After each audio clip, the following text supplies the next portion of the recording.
Hey there, Paul Annacone here to talk about the Australian Open 2015. Very excited to be here once again.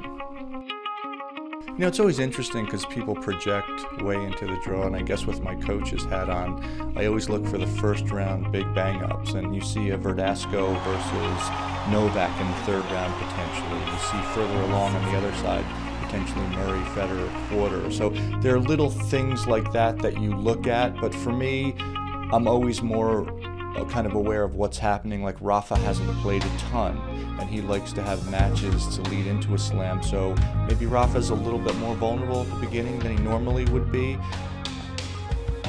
I think with great players you never can know exactly what's going to happen, and someone like Juan Martín del Potro has such a great history and such a potent game that even with lack of match practice, he's very dangerous. And when you see the draw that he's in, wow, it's a lot of hard work for whoever's there. He or Jersey playing each other to play Gael, you know, that's a lot of work. I think that isn't the workload you would prefer, but when you're that good and you've done as well as he's done, so he's going to be right there. It's just a matter of can his wrist hold up, and will he be kind of mentally ready at the big moments.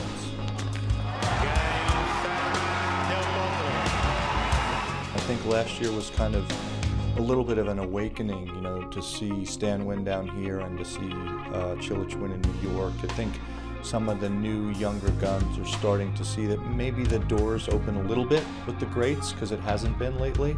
And so for me, I look to see which one of those guys can now break through again. You know, will it be, you know, Kei Nishikori's turn? Will it be Milos Raonic? Will it be Grigor Dimitrov? Will one of those guys kind of get in there with the top guys? And I think it's new opportunities, so we'll see if that belief can kind of resonate. But last year, I think it was the beginning of that for the new players to feel like, hey, you know, maybe we can compete with the greats.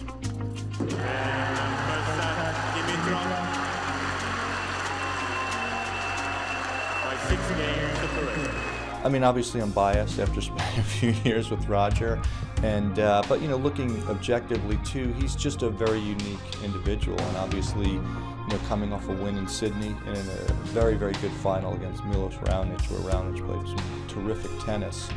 To me, that's a pretty good indicator that his level is there.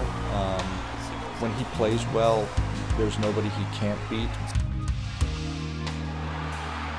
You know, you still have to think Novak's going to be there. You still have to think he's going to get through. You still, you know, for me, in the bottom half of the draw with Roger, it's tricky with Andy and Rafa, and there's a lot of dangerous players in there, but the way Roger's looked lately, you got to put him in there.